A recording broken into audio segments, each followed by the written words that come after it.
explain to me why empathy is so important. Yeah, so empathy sounds like one of those things that is like motherhood and apple pie, right? At least in the States.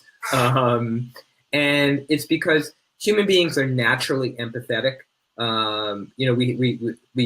We are born with mirror neurons running around in our head that, if I was to, when I go like that, hit my head, you feel it a little bit, you want to touch your head. So we're naturally empathetic.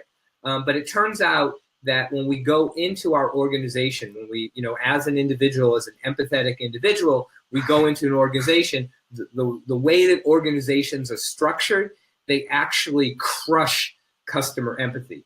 There's a lot of natural things that go in organizations. So when we talk about empathy, why empathy is so important, two things. One is empathy is important because we can't possibly serve our customers if we don't have a feeling for what they're feeling, right? If we don't look at the world the way they look at it.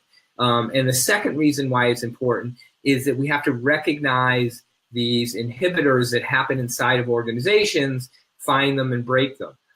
So it's not the case that because human beings are naturally empathetic, they'll be empathetic at work. We have to find ways to make sure that that actually is being, is coming out in everything that people do, but also as CX professionals, that we keep an eye on what our customers as human beings really need and want.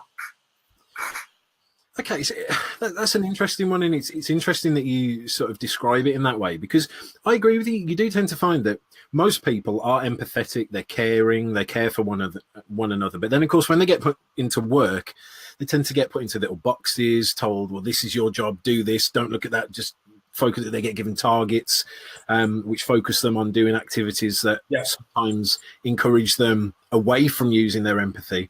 So as you say, it kind of gets crushed, it gets suppressed in people.